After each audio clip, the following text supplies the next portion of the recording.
nouvel allié. Tous seigneurs, temporeux et princes, y viennent de toute province, et chevaliers grands et petits, qui au tanchier sont bien fétis, ni à sacher le roi ne compte, qu'il tancher faut belle et honte. Vicomtes, prévôts et baillis, à bien torcher ne sont faillis. Bourgeois de bourse et de cité, torchent par grande subtilité, et vilains de villes champêtres sont en vrai fauves pour les prêtres. Un peu en dessous de lui, formant sa cour, les 4 vertus encore.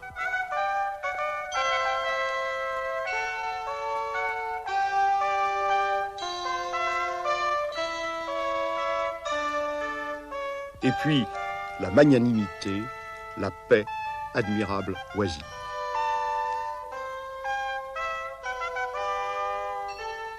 Désacralisation. Sur ce tréteau, pour ce spectacle, c'est la mise en scène du tympan de Conques qui est reprise. Mais la représentation ne sert plus du tout ici la théologie, elle n'annonce plus le jugement dernier, le jugement de Dieu.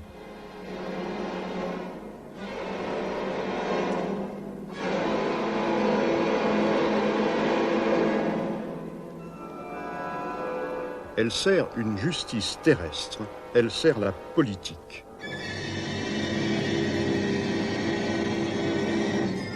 Tous les gestes, toutes les attitudes rituelles, celles des processions, celles des litanies, qui, durant des siècles, avaient célébré les seuls mystères du christianisme, célèbrent maintenant la morale civique. Voilà ce qu'est l'esprit nouveau. Au XIVe siècle, dans les cités italiennes, ce ne sont plus les gens d'église qui guident la main des artistes. Ce sont des hommes d'État. Ce sont les maîtres de la seigneurie urbaine.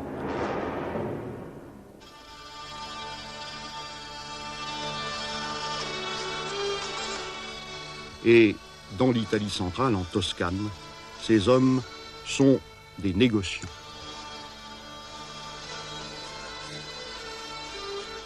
Austère encore, affectant l'austérité, applaudissant Dante lorsqu'il vitupère la propension au luxe, un idéal de vie rigide, accordé à cet univers minéral et cubiste que peint Ambrogio Lorenzetti lorsque, dans l'autre partie de la scène, pour montrer les effets du gouvernement juste, il entreprend de décrire la vie.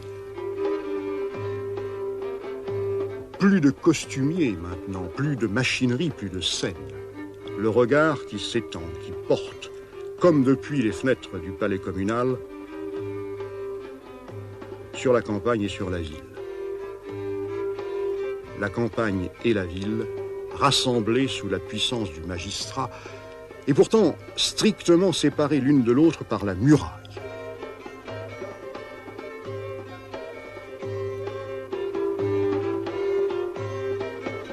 Une ligne d'horizon démesurément élevée, pas de jeu d'atmosphère, pas d'ombre, un espace plein, figé, comme l'espace d'Aristote, mais réel, tel que le voient ces commerçants, ces propriétaires, ces planteurs de vignobles qui savent parfaitement le prix des grains, le prix des sacs de laine, et qu'ils veulent voir clair dans leurs affaires,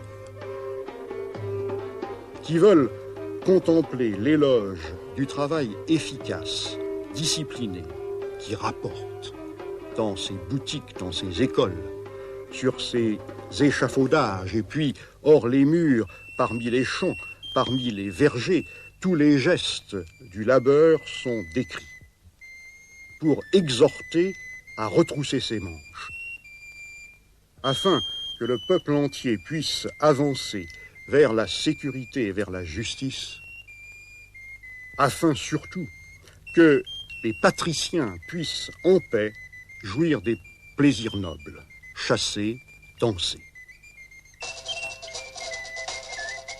Danser, les demoiselles sur la place, chastement, dans leurs robes brodées de fleurettes,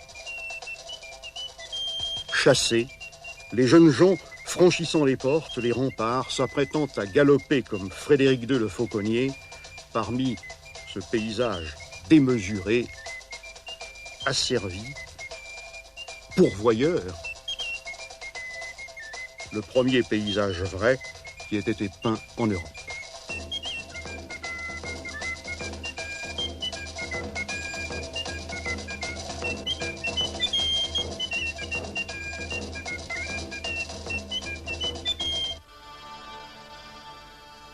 Un territoire que cependant menace les jalousies, les agressions des communes concurrentes. Un territoire qu'il faut protéger, qu'il faut défendre et qu'il faut, si l'on peut, étendre.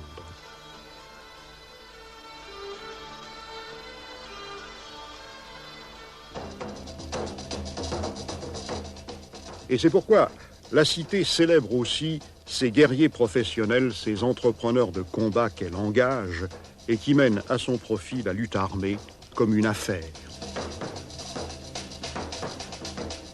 Discutant ferme avec leur employeur, jouant parfois leur va-tout dans une bataille, mais le plus souvent s'épargnant mutuellement.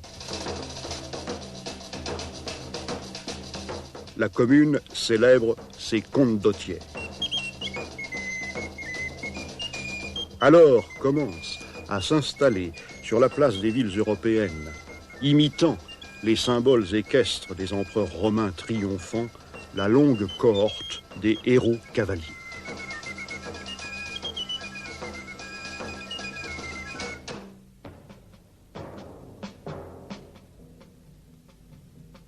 Avant de figurer en bronze en plein vent, les comtes d'Ottières virent leurs silhouettes peintes sur les murs des palais communaux.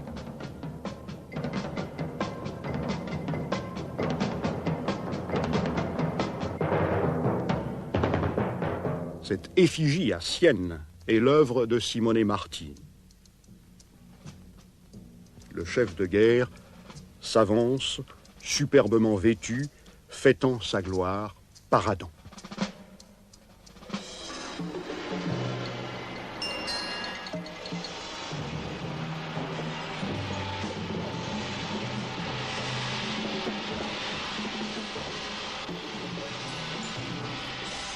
Il a vaincu, mais la contrée adverse que son cheval foule, hérissée de lances, de retranchements, de toutes les épines acérées de la soldatesque, est totalement dépouillée. Il est dévasté, piétiné, gâté. Les armes ont fait le vide, le désert. Autre silhouette de ville à l'horizon, celle-ci décharnée, un fantôme, un squelette. Et toute cette tension militaire, pourquoi ?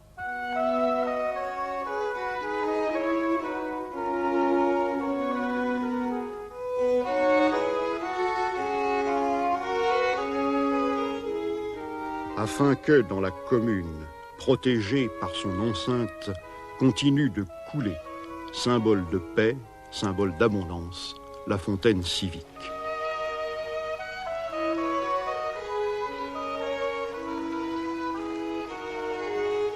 Celle de Pérouse fut commandée en 1278 à Nicolas Pisano. Sur ses faces se trouvent placées les mêmes images qui se rassemblaient en France dans les porches des cathédrales.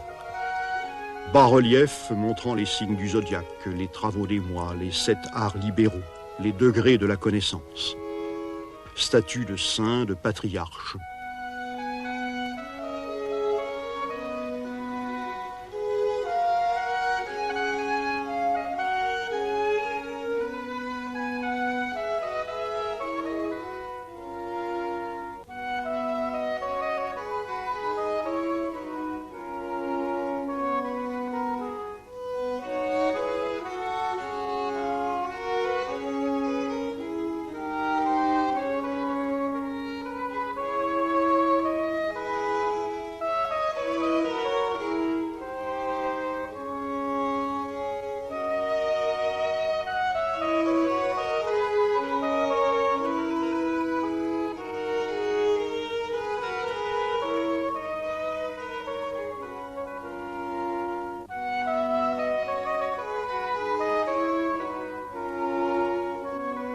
Mais tout cela, sculpté à la manière antique, est de nouveau la louve de Rome, la référence obstinée à cette époque dont l'Italie du Trecento ne cesse de rêver, le temps où Rome, la Rome latine, dominait le monde.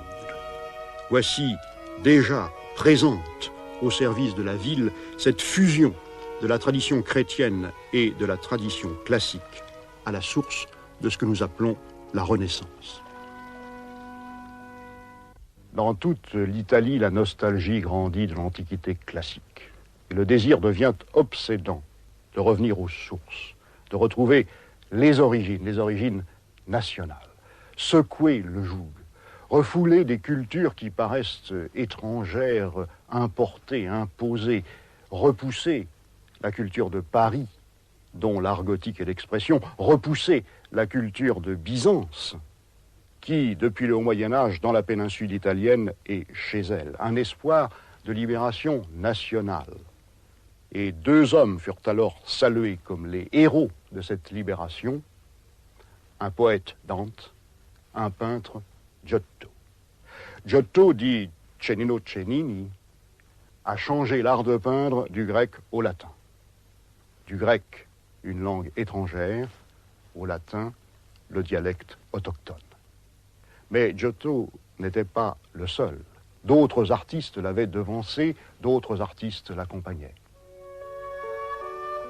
En 1311, les Siennois portèrent en triomphe dans leur cathédrale un retable en l'honneur de la Vierge qu'on appelle la Maesta.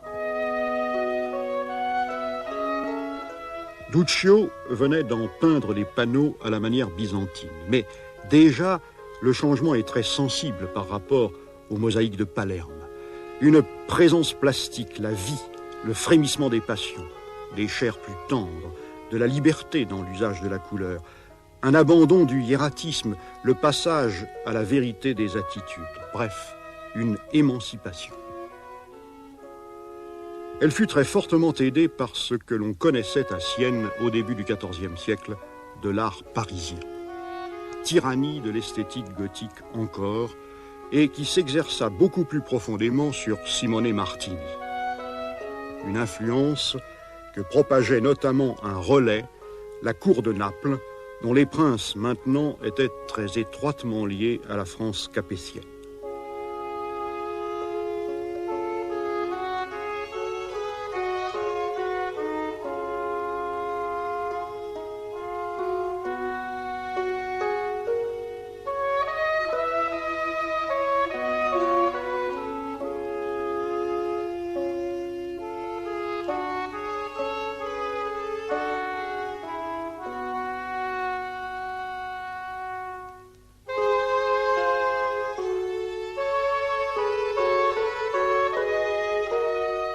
On voit très bien dans les fresques que Simone Martini fut appelé à peindre.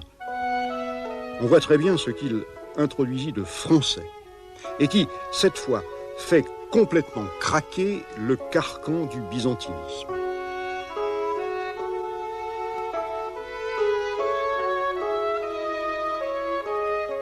Cette sinuosité nerveuse du trait, tous les ornements gracieux, flexibles, de la fête courtoise.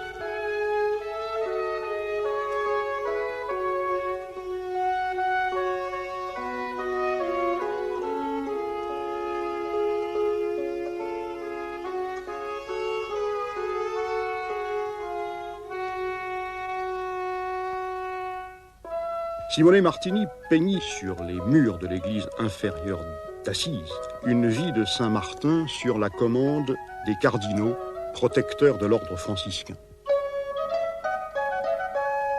Il y a dans le message franciscain une très large part de fête. Or, l'Italie, au début du XIVe siècle, lorsqu'elle n'était pas cathare, était pleinement franciscaine. Le franciscanisme poussa ce pays à adopter les formes gothiques et surtout dans ce qu'elles avaient de sensible, à la fois d'héroïque, de paré, de gracieux, la chevalerie.